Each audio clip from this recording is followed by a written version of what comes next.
Hello, and welcome back to this episode of This Healthy Life podcast. I'm so excited for my guest today. I have Alison Marras, and we're here to talk about a topic that is affecting so many people, right? Like food sensitivities, food allergies. I feel like everybody I meet has one. I myself had over 60 food sensitivities at the peak of my kind of Lyme and mold episode and things like that. So I know there's a lot of people out there dealing with it, and there's a lot of different opinions on how to kind of navigate it and test with it. So excited to dive into this topic with you today. So welcome, Alison. Thank you so much. Me too. I'm excited. Yeah, awesome. So I'd love for you to start with a brief intro about yourself. Tell us a little bit about, your background and how you got into the space of dealing with food sensitivities. Yeah, I'd love to. Okay, so I'm Alison. I'm a holistic nutritionist. I specialize in gut health and autoimmunity because that was definitely, that was how I came to all of this, honestly. Yep. And so it started with my own health, just kind of burning out in New York City, declining. I was losing all my hair. I was reacting to so many foods, just so many things that were building up for so long. I just couldn't ignore anymore.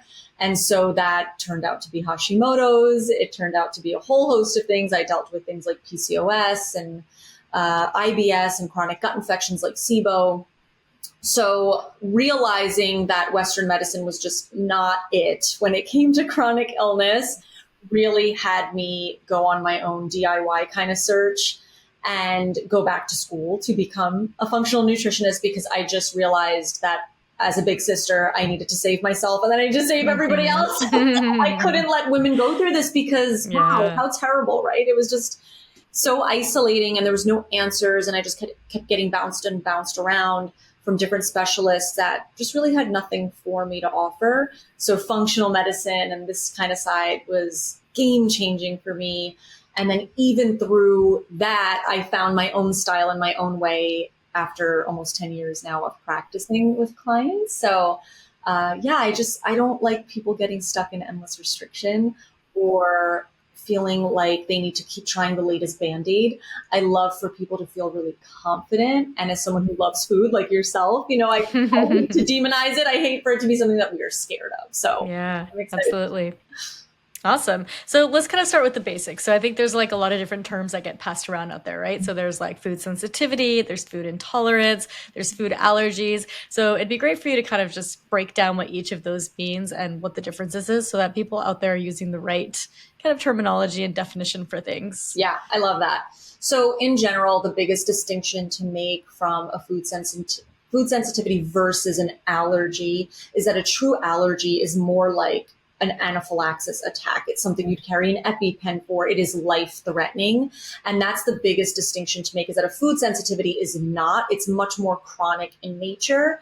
And the food sensitivity symptoms or intolerances too can kind of range from digestive issues to being a trigger to more inflammatory kind of issues. It could be skin reactions, but it's not going to be like an allergy that your throat is closing up and your lips are getting all puffy and that kind of, severe reaction is taking place. It can also take a few days to show up, which is what makes food sensitivities also very difficult to both nail down and even feel confident about saying, like, I'm reacting to this thing.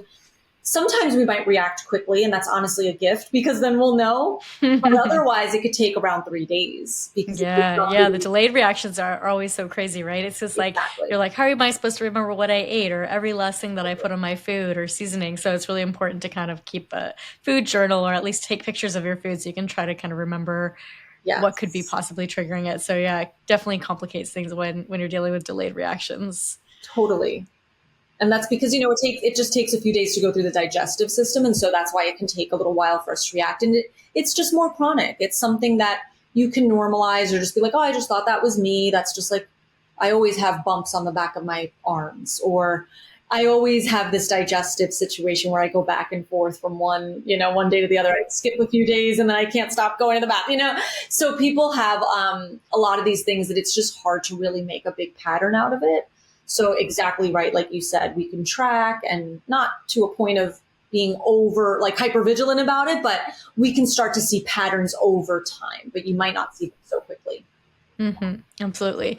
And then, so, I mean, I feel like there's so many people dealing with food intolerances now, right? Like, what are some of the things that you have found to be some of these root causes that are, starting, like, especially with like functional medicine? Like, I love that because you're really kind of looking at like the root cause. You're like, what is setting off this kind of cascade of inflammation or sensitivity in your system? And what are some things that you're noticing just with your clients that are kind of some of these common root causes? Yeah. So common root causes for sure, we would say is dysbiosis, aka an imbalance of bacteria. So like the good bacteria and then what we would call opportunistic bacteria, where we start getting symptomatic when there's just too much. But we can also be symptomatic when there's too little of good bacteria that we need because they all have jobs. And if we don't have enough of them, those jobs aren't getting done, whether it be converting, B vitamins or, sealing and healing the gut lining, helping with inflammation. There's so many key things that these little bugs help us do. So it is very much a symbiotic relationship. And when we don't have enough, it's problematic. So it can be anything between there, right? And I always kind of jokingly say, like, it's kind of like a fish tank in there. You really got to get the balance right. There's never like this easy one lever to pull. Usually it can be multiple things that we need to look at. And then for sure, like other common gut infections like Candida, SIBO, sure, H. pylori, other things. And then we'll see just dysfunction throughout the whole digestive system. It is a north to south process beginning in the brain. So one of the number one things that I'll see people with food sensitivities is dysregulation of their nervous system. And so sometimes, which we could chat about, but like elimination diets will further land us into dysregulation because we're very fearful and stressed out about the food now. So I'll see that as a big red flag right away, because what happens is if digestion begins in our brain when we need to be in the parasympathetic nervous system state, aka rest and digest, call that perfectly for a reason, everything else is just kind of like half-assed, like everything in the digestive system, it's handing it down like an assembly line, one baton to the other. And so we just see issues with that. We see issues with general like eating hygiene or mindful eating, if you will, where we're not chewing. And so all these things are sort of creating this domino effect where the terrain of our gut is just a mess. It just can't handle it. It's just a mess. Yeah. And so the food sensitivities are symptoms usually. Sometimes absolutely there's just like something that's really bothering us, or if there's celiac disease, of course, like gluten is an issue. But I wouldn't even say like what are common foods that I see as a food sensitivity. It would be like whatever you're eating. A lot of right. When you are that's what your body is like starting to become hypersensitive to. Exactly. And so that's even what we'll see come up in food sensitivity tests is like 8 out of the 10 foods a person might be reacting to is like, yeah, because that's what you eat all the time. And you have like a leaky gut type of syndrome or whatever's going on in there. That's what your body will automatically react to. And we know that when it comes to leaky gut or hyper permeability in the intestinal wall, which is where that food is slipping out into the bloodstream, what we tend to see is that our immune system, which is right there, sees that as foreign invaders in the bloodstream and it starts attacking. So it can be any food. We have to get away from demonizing whole foods, at least. I'm not talking about like McDonald's or but when we start demonizing like rice and beans or, whatever, it's like, okay, well, there's something deeper. There's something a little bit absolutely. deeper. Yeah. And then what about some kind of like environmental factors or like underlying infections too? So for me, I feel like my whole food sensitivity journey kind of started when I was in grad school. I was living in an apartment that had mold, and all of a sudden, like one day my immune system just kind of blew up and I became truly allergic to like jalapenos, like EpiPen allergic. And then other things that I just became like super sensitive to and was reacting to. And then when I moved out of there, the jalapeno allergy didn't go away, but a lot of my sensitivities kind of started to like not be so intense, right? Like I was like, okay, I can tolerate things a little bit better. And then I got Lyme disease and became allergic to like 60 foods. And for some miracle, like when I got stem cells for Lyme disease, all my food allergies went away, even the jalapeno one, all my sensitivities and allergies. So I really feel like there's a connection also to like the environment, right? Like whether that's like an infection, underlying infection that you don't know about, or mold in your environment. So many of us are exposed to like high levels of, just environmental toxins in general, like pesticides and metals and things like that, that are all kind of wearing down the terrain of our body and immune system and causing inflammation. So that one little thing, right? Like all of a sudden your gut gets out of balance or something, and then all of a sudden your body's just like, all right, I can't even handle this anymore, right? So are you seeing a lot of that in your practice too, that people are dealing with some of those additional underlying root causes in addition to gut?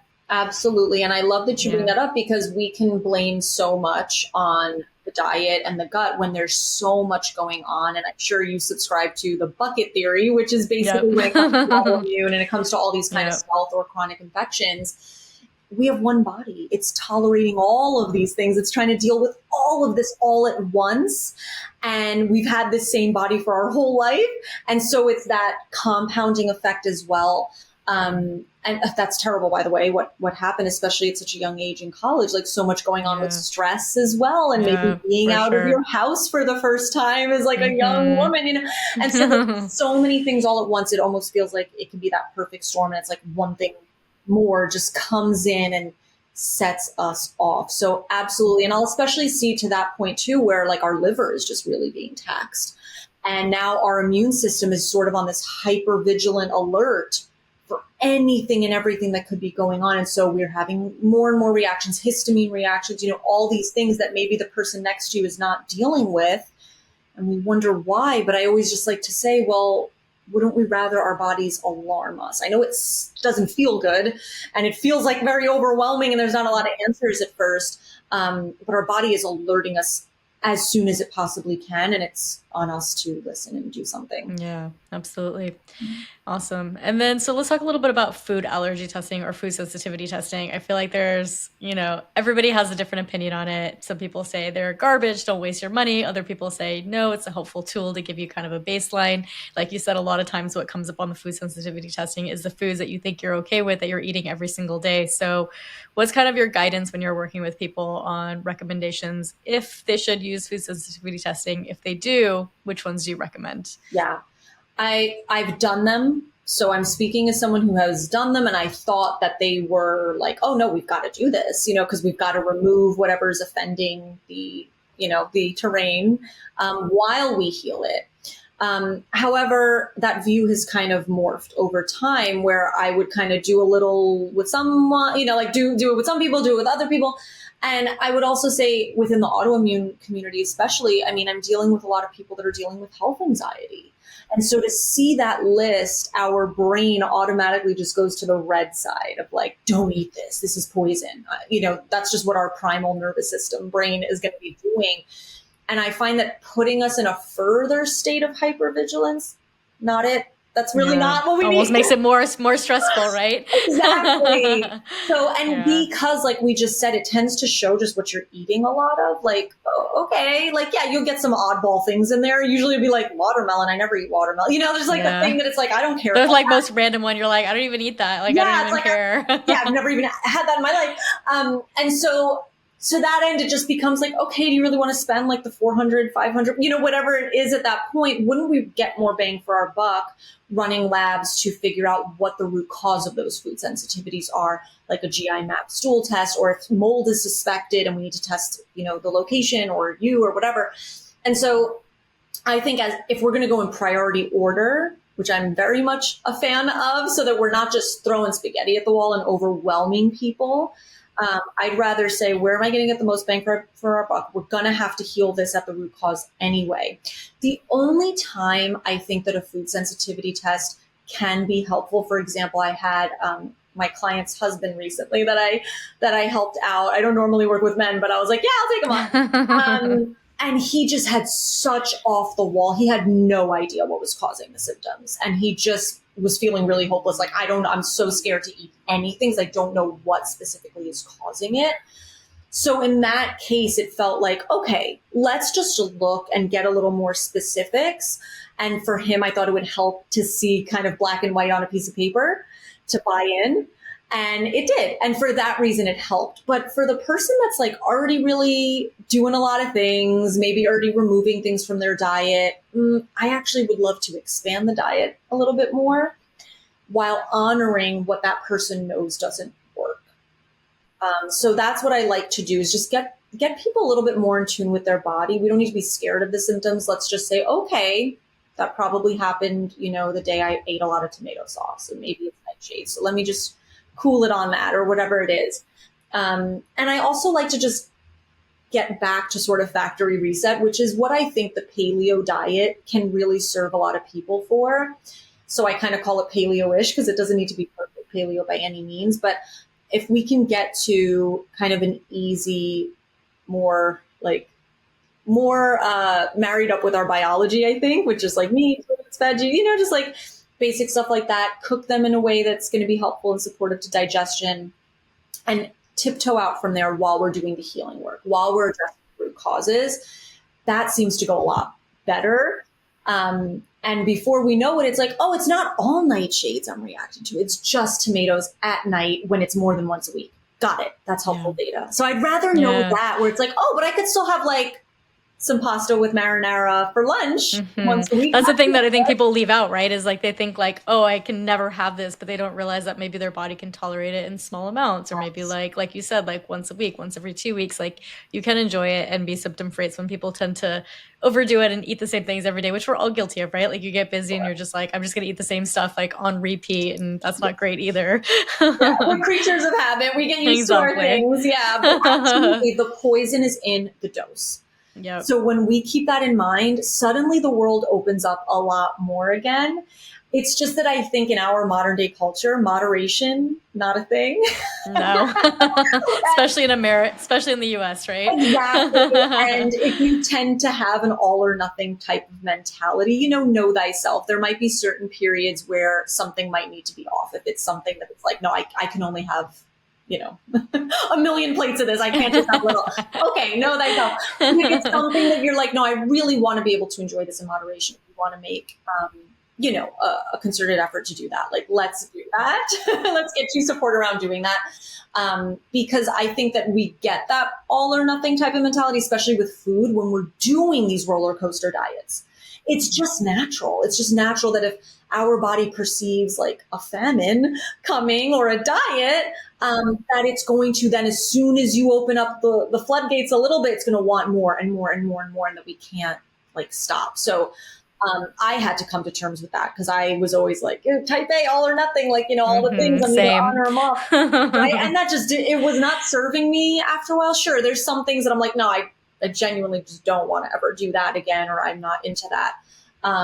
But I think it's just so important to come to that decision from a place of power, confidence, love, versus, oh, my nutritionist said I couldn't eat any of it. Like, it's not going to work. 100%.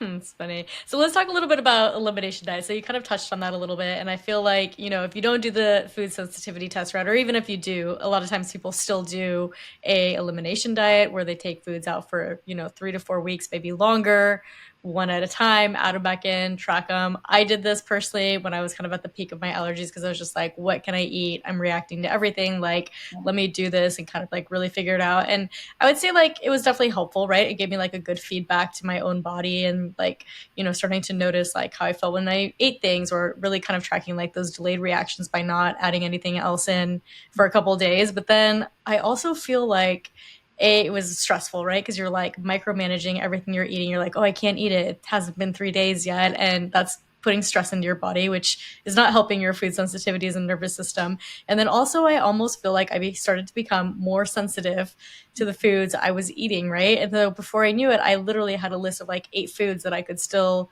tolerate. I was doing like allergy immunotherapy. No one knew I had Lyme at the time yet. And that was really messing me up. But, it was just like, the more I restricted, the more sensitive I felt like I was becoming to foods that I wasn't sensitive to before. So I'd love for you to talk a little bit about this kind of phenomenon, and, one thing that could go awry when people are trying to like do these restrictive diets or doing these elimination diets.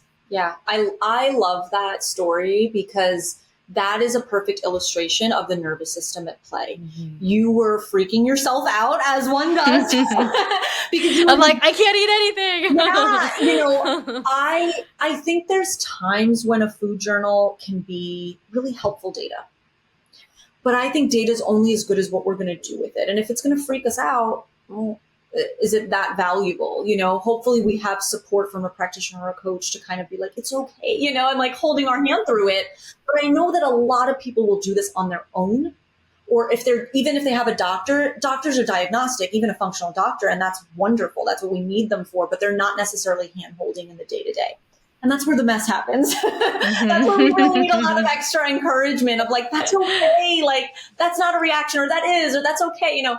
So I think that what you illustrated just shows we have to know thyself and be in that mind frame, or better yet, nervous system state where we feel okay to take this on. If you're feeling really trepidatious, you know in your gut, like, oh, you know, this is triggering, or if you have a history of eating disorders, like sometimes we'll see people that are going to doctors, they tell them they have a history of eating disorders, or doctors like, go on AIP. And I'm like, that's what I did. no. That's what I did. And I'm sorry that happened to you.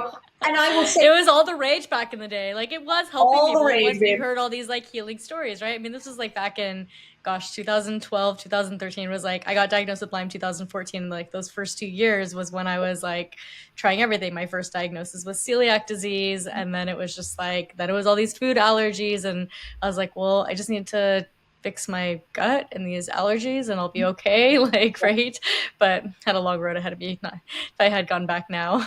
I know, Erica, it's like hindsight is 2020. And I just want to commend you for doing that. I think I don't know how we didn't cross paths sooner, because truly it's like same thing where it's like, okay, we're being so proactive. We care so deeply. We want to obviously feel better so we can live our lives. And then before we know it, it's like the healing journey. Like, we're not living our lives. We're isolated. I can't go out to a birthday. I can't enjoy anything. All I can think about is food now. Right? That's what starts to happen. And this is where I just see the pendulum swinging, where it's like, okay, we had a good intention in the beginning. You, the doctor, your support, whatever, we all had good intentions by saying, oh, try this diet. But then, man, it went too far. It went too far. And we're talking about like more mental, emotional in the beginning, right? Where we're talking like, okay, this doesn't feel good. But how about the physical? The pendulum swings that way too, where when we start just relying on chicken and plantain chips, you know, because that's all you get on AIP. Your staple, yes. Yeah, you know what I mean? Like, you kind of just find your 5 things and you just keep eating that. Once you do that, now we're reducing microbiome diversity. So after looking at different stool test results and things like that of people that were like strict AIP for way too long, they're missing a lot of good bacteria. And oh, by the way, the diet didn't kill the bad bacteria because it never was supposed to. You know, so I'm just finding more and more that these elimination diets are they're Band-Aids. They're Band-Aids, and that's okay. Band-Aids are helpful, right? They might stop a bleeding. They're short-term Band-Aid. They're helpful for calming symptoms, but they don't build resilience. They don't heal at the root cause.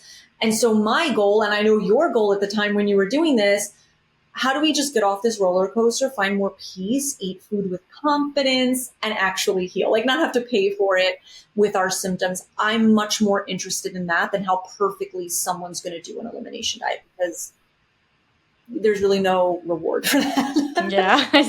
It's intense. I mean, I have like the personality that could like stick with it and be really diligent, but there's a lot of people that don't, right? And it's just like the willpower is like really hard. And like you said, it's like really isolating too. And you do start to think about food all the time. It's just like, you're like, oh, like I'm going there, but I'm going to need a snack, and there's not going to be any snacks that I can eat. And I can't just go to the store and buy snacks. I need all these special snacks, and they have to be like super clean ingredients, right? And you start to just really psych yourself out. And like you said, just constantly be thinking about food, even when you're not even hungry or even needing food, just because you're so worried about being perfect at your next meal and not making yourself worse, right? That it creates this extra layer of stress and planning. And I remember like when I first started doing it, I was like, would travel with like a bag of like snacks. Like, it was ridiculous. I wouldn't even eat them all because I wasn't even that hungry, but it was just like, I needed them as like a safety blanket almost, if you will, because I was like, I don't know if I'm going to be able to eat when I'm there. Like, what am I going to eat? Right. It's like really, really psychs you out. Exactly. And I think too, you know, I like to think about all our life, what food meant to us. And it was celebratory. It was emotional. It was, you know, like we tie memories to it. We tie maybe certain people to and certain events and certain things to maybe a certain dish. It's cultural. There's so many meanings that food just ends up taking on after a while. And then all of a sudden we get sick. and we get desperate. And to your point, it's like we've got this personality type, especially with autoimmune women. Yes. We're all the same. Yes. 9 times out of 10, like that's what I'm dealing with. And I love us. I absolutely love us. But I just see where we shoot ourselves in the foot with, like you were saying, like, what if I'm not perfect? I have to bring some snacks with me. What is that doing? What message is that sending? To me, it felt like I was not trusting my body. I, like to handle anything. And absolutely, I also was just concerned where I'm like, well, I don't know what's going to happen. Am I going to blow up? Like, I don't, am I going to implode? And I wanted to take care of myself and all those things too. But it was lacking a lot of that self-trust of like, am I building resilience and healing for the long game so that my body can handle it? And I trust that I'm going to make good decisions, like the best decisions that I can make, and speak up for myself and all the things. But I was declining every event. I was scared to go out. It was all consuming after a while. And I mean, that's how I kind of came to my food blog and my cookbook, because I was like, I'm going to make this better. I'm going to make this fun and tasty. And I'm glad I did, because that's how I get to work with a lot of my clients, because they find me, from searching these recipes.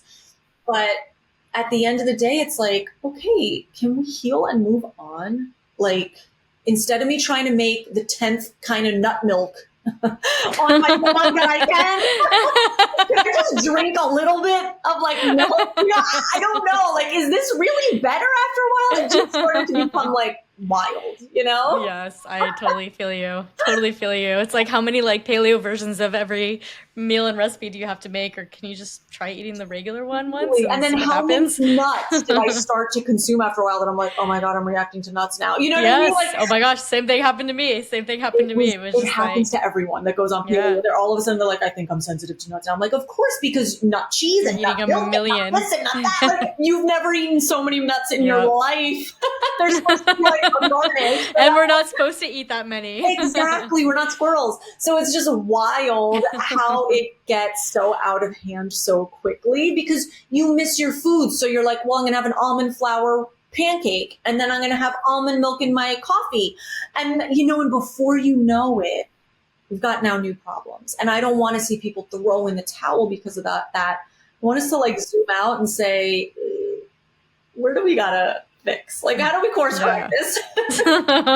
Before it's too late. Before you have 20 more sensitivities, right? Totally. Awesome. So let's talk a little bit about how you work. So, obviously you're not putting people on an elimination diet. You're not just going to do food sensitivity testing. So walk us through a little bit of your approach of how you work with clients. Yeah, I love that. So normally there's sort of this launch pad, I like to think of it as, where the first month or so, maybe 6 weeks, we're really trying to clear the table and look at that terrain. So usually I work with people who have tried a bunch of things. Maybe they've tried AIP or low FODMAP or whatever. And they're just hitting their head against the wall. It's not removing all the symptoms. It's not healing any root causes. And they don't really know what more to do, because now they're reacting to everything. So it feels like they're stuck. So what I like to do is kind of like I was saying, like, can we get back to like a paleo-ish world where this is our core diet? And if we do well with some rice, or we do well with a little bit of goat cheese, like live a little, let's do that. Let's enjoy ourselves. Let's find a little more balance, while also zooming out, because the gut has a lot of connections, gut brain connection, gut skin connection, all the things, immune, all these things. We look at blood sugar. We want to look at detox. So we like to zoom out and say, where are all the cracks in the foundations, so that when we bring the body's systems back online, our body will actually do a lot for us. We don't need to micromanage every single mechanism. And I think that our type A-ness, our, constant search for the right diet, the right protocol, the right this, the right that, is keeping us in that micromanaging state. That's actually not efficient at all. We're burning our wheels, right? Like, we're just burning rubber constantly. We're burning out on this. So what I like to say is, like, let's get your body on board doing the things that it wants to do. Balance your blood sugar, look at your detoxification, all these key things. Nervous system regulation is number one. From day one, you have to look at that. And then from there, let's do labs. Like, let's do whatever the person needs, but especially a GI map stool test is something really big. I deal with a lot of people with thyroid issues or adrenal issues and stuff. And so we'll look at things like that and say, as we start to heal this, the rest becomes really easy. We start to open up a little bit more. We find balance. I never put someone in bubble. This is not an elimination diet, to your point. So of course, we're going to eat well. We want to eat well. But we want to be able to, if we have travel coming up, if we have a birthday coming up, I want people to feel so confident in navigating that, because I really am here to play the long game. This is not, a Whole30, so to speak. Yeah. And after a while too, I feel like, having taken some foods out, you can actually tolerate them again. Like I just remember, like I used to restrict myself so much, and then all of a sudden I would be like, well, I'm gonna have to eat this because that's all that's here. And I'd eat it. I'm like, oh, I actually felt okay. And it actually tasted kind of good. And it was like, I feel like it was almost like healing to rediscover like full on food groups again, right? Like I avoided like beans forever and rice forever and grains. And for a while, I probably did need to. I didn't feel good when I was eating it. But as I healed, I was able to tolerate a lot of those things again. I'm just like, it's like a whole new food group. It's like a whole new food, right? When you get to kind of reintroduce it and actually enjoy it again, and, kind of take away that fear that you can't eat it. It's really nice. It's really nice. One of the things that gets me so excited when I help people reintroduce is dairy, because that was something I never thought was coming back for me, because I honestly never did well with it. Like even way before, like since I was a baby, basically, my parents would like give me soy formula instead, and then I didn't do so well with that either. So there's like already no options for me since I was a baby. Too bad nut formula wasn't a thing. Then, I know, right? Almond milk formula. So just right off the bat, I was like, oh, that's probably never coming back for me. But after a while, I would just be like, I really miss Greek yogurt. Let me just have a little bit. I really miss goat cheese. Cheese is kind of like the biggest thing that you miss. Yeah. And I would just play with it and my husband's Greek. So there's always like really good feta cheese in the house. And so I would be like, let me just have like a little, not doing anything, not even like a zit. What's going on? And so you just realize the magic of your body being a self-healing organism, and that a lot can come back. And to your earlier question, which I might have sidetracked on, I'm sorry, but when you were just asking about explaining how come you could freak yourself out and then give yourself more food sensitivities, I had a moment like that with an almond. Okay. Where just thinking about having almond milk, because I knew in my gut that I was reacting to it, but I didn't want to accept it because I'm like, what then am I going to have? And I was just having all these complicated thoughts. And so I just remember psyching myself out before it even touched my mouth, and I had hives. Oh my gosh. And I was like, boom, that gut, it's not that we're like crazy. It's not that it's all in our head. It's just, there's a lot of power in the power I give this thing. Yeah, so absolutely. Just looking there is so important. Mm-hmm, mm-hmm. And then let's talk about the microbiome a little bit. So you mentioned, a lot of times that people that do AIP have wiped out whole species that you really need in your gut. So do you do any sort of like microbiome testing, especially for clients that you've worked with that have kind of been on these long-term, elimination diets? And then how do you kind of work with them to figure out what, probiotics do they need to take, or how do you kind of replenish that microbiome? Yeah. I think it would be twofold. So yeah, we do a stool test. I love the GI map comprehensive stool test because it gives us such great data. And then from there, depending on the strain that might be overgrown and like needs to chill, or the strains that are missing, to your point, or just need a little bit more love, there could be really targeted probiotics. For example, if Akkermansia is low, they got that great new Akkermansia probiotic. That's awesome, especially people who like weren't breastfed like myself, or, there's certain things in life that we just didn't get certain really awesome strains. And that's really helpful for inflammation in the intestine, metabolism, good stuff like that. So that, for example, I would be a little more targeted on. Then there's just great spore-based probiotics that we could use, such as Megaspore or something similar. There's a lot of really good things out there.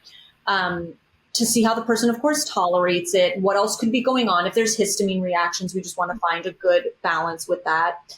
Timing is so important. Priorities are important. So usually my protocols are like phase 1, phase 2, phase 3, and we're like phasing things and we're titrating like slowly. I don't ever put someone on a full dose immediately. So I really like to take the time, like let's be careful, because then we can go the distance. Because a lot you've been on so many protocols, you know, sometimes it could just be a huge undertaking and we don't feel good on it. Like it doesn't feel good. We're having die-off reactions. I never want that for people. So and it can't be good to be taking like 60 pills in one day when your gut's already like compromised anyways, right? Like you can't even eat food, but you're going to take like a million things in these pills. And like, who knows if you're reacting to any of that, right? Exactly. And that's why we have to go slow and be careful and really think methodically like, hey, the body is working in like this assembly line priority order. Why aren't we doing that too? So that's why I like to take that launch pad, like the 6 weeks. I'm not even touching a lab yet.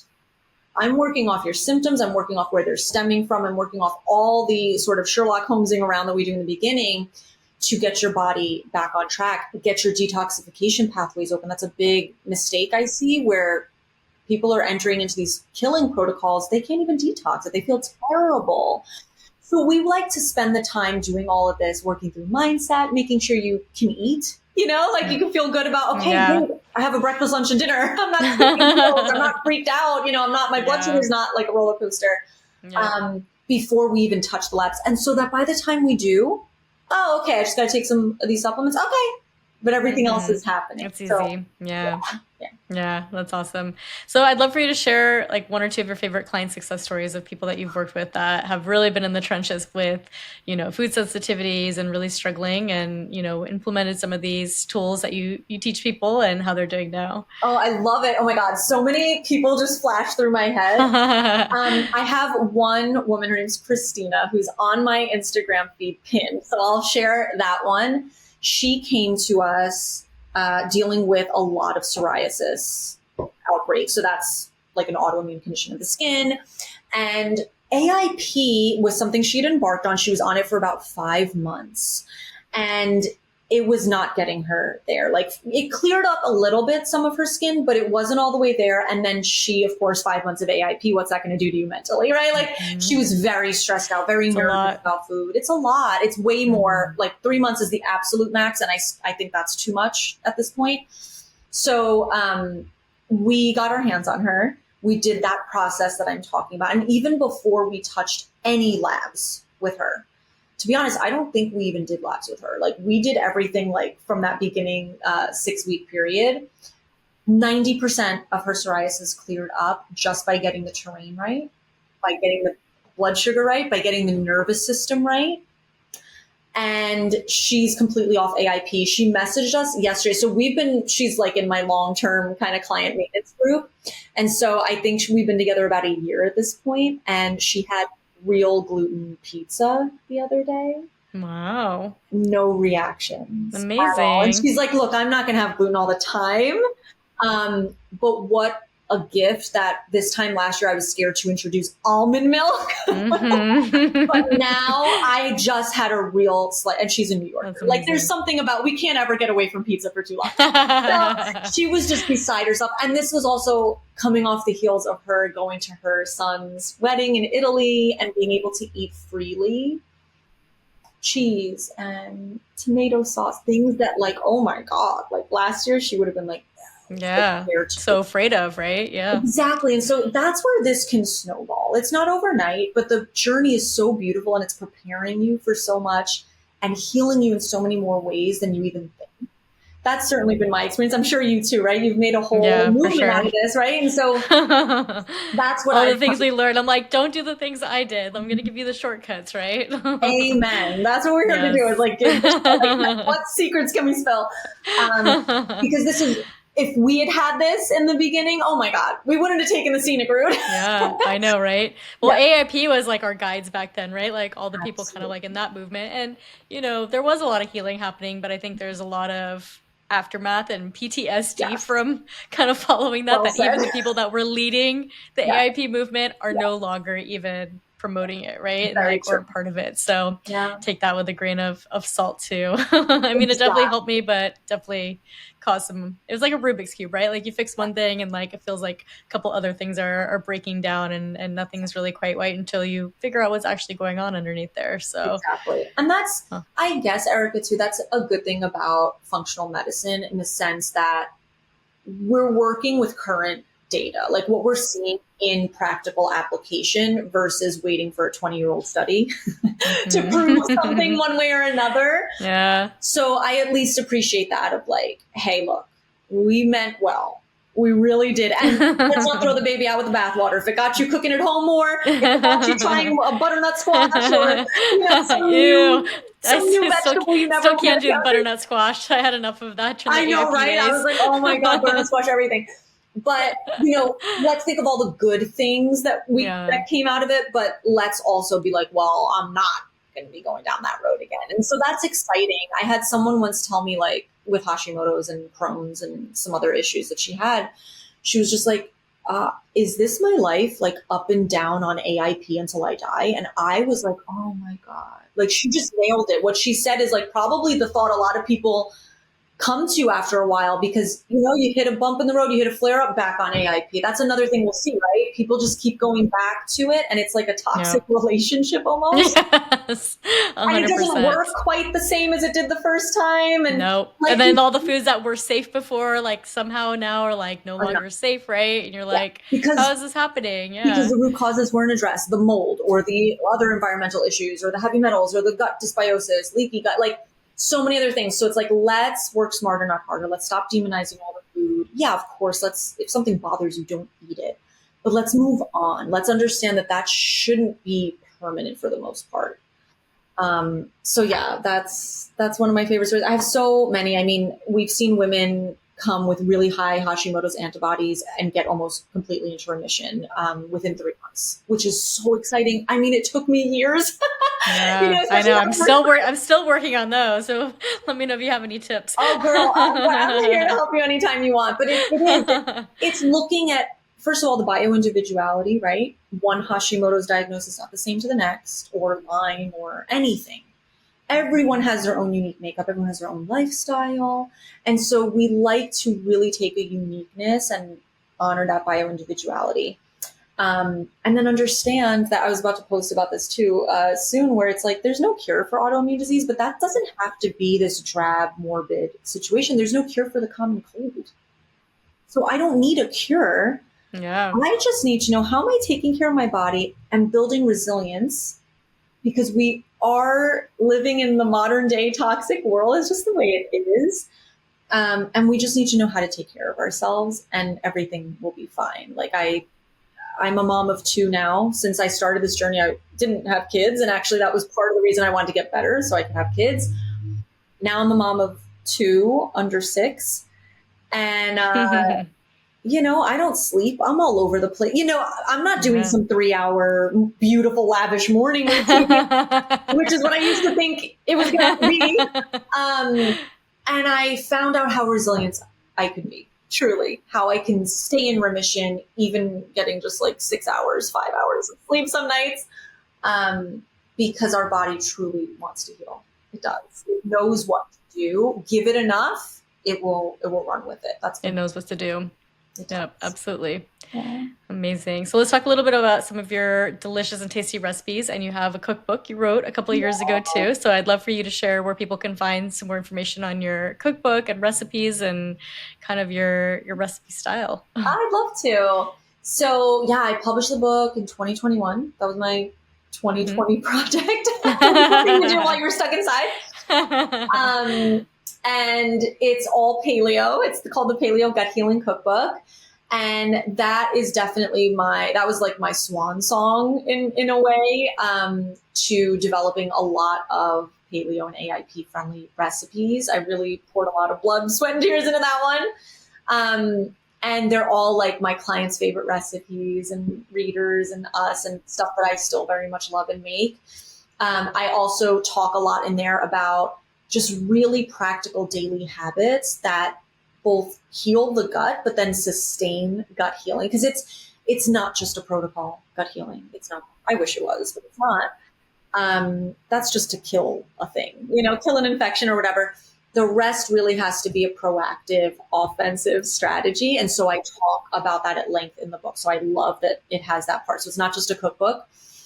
And then, there's 75 recipes in there. There's a meal plan. People absolutely love it. So definitely check it out. And I've got lots of recipes on my website as well that are totally free. And that's been definitely a blessing. I'm a Taurus, so I love food. Food is like a love language no matter what. So I love to just make whatever diet or whatever restrictions you might currently have that are short term, hopefully, easier, tastier. Yeah.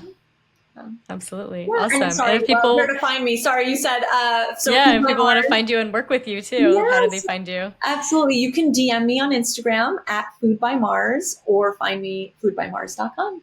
Amazing. And we'll link to everything in the show notes as well. So, Alison, thank you so much. I hope that this helps people out there. I know there's a lot of people out there struggling with food sensitivities, like not knowing what to do, getting slapped with more lists of foods they should avoid. So just want to show that you guys there is hope out there. The two of us have overcome so many food allergies, and you always have Alison to help guide you on this journey as well.